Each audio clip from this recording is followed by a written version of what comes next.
The Matrix Trap: How the Simulation Targets Your Divine Spark. In the framework of Gnostic auditing, we distinguish between the avatar, the physical person with a name, a job, and a bank account, and the monad, the eternal, true Christ spark that exists beyond the simulation. The demiurge, the architect of this fabricated reality, operates like a cosmic parasite. It cannot create life, so it must harvest the energy, or loosh, produced by your monad. To keep you from waking up and exiting the grid, the system deploys specific conflict scripts designed to keep your frequency low.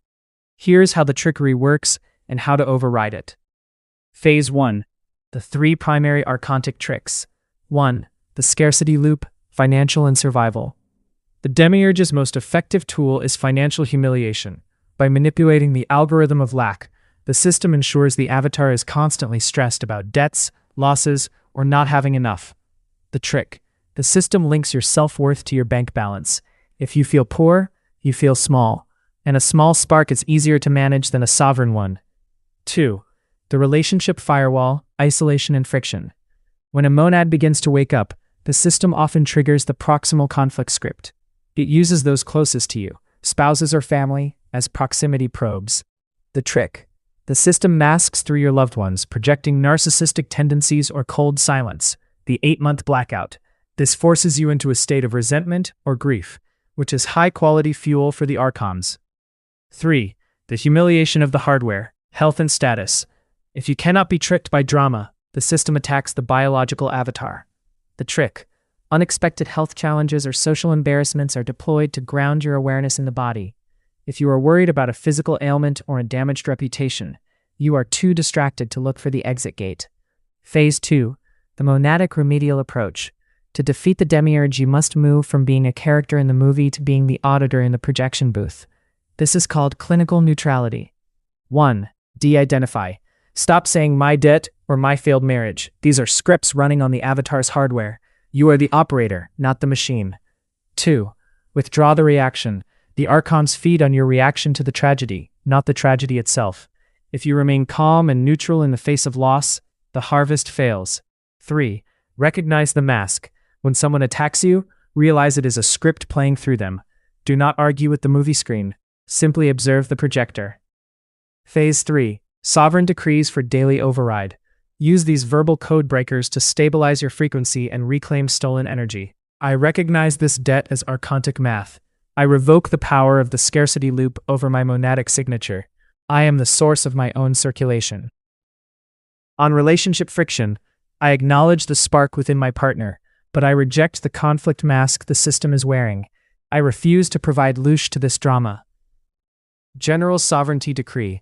I would like the archons to return anything they ever stole from me illegitimately, and desist from imposing the lie in the matrix manipulation to suck my monadic energies. Conclusion: the off-grid mindset. Moving off-grid isn't about where you live, it's about who owns your attention. When you see the humiliations of the matrix as desperate system defenses, rather than personal failures, you become untouchable. You are no longer of the matrix. You are simply an auditor walking through it. The Sovereign Protocol.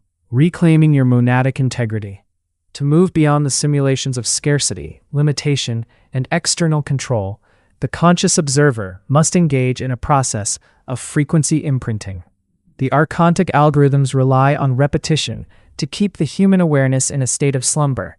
Therefore, we use the same principle, repetition, to shatter that loop and reclaim our original power. This protocol is designed to transition the individual from being a participant in the social drama to becoming a sovereign auditor who holds the ledger of their own life. To activate the true decree, we will say this. 1. I would like the archons to return anything they ever stole from me illegitimately and desist from imposing the lie and the matrix manipulation to suck my monadic energies. 2. I would like the archons to return anything they ever stole from me illegitimately and desist from imposing the lie in the matrix manipulation to suck my monadic energies. 3. I would like the archons to return anything they ever stole from me illegitimately and desist from imposing the lie in the matrix manipulation to suck my monadic energies. 4. I would like the archons to return anything they ever stole from me illegitimately and desist from imposing the lie in the matrix manipulation to suck my monadic energies. 5. I would like the Archons to return anything they ever stole from me illegitimately and desist from imposing the lie in the matrix manipulation to suck my monadic energies. The mechanism of action. By repeating this command 5 times, you are effectively cashing a new directive into the subconscious mind. This is not a religious plea or a prayer. It is a clinical administrative override. The matrix operates by tricking the avatar into believing in its own smallness through humiliation, financial pressure, and physical fatigue.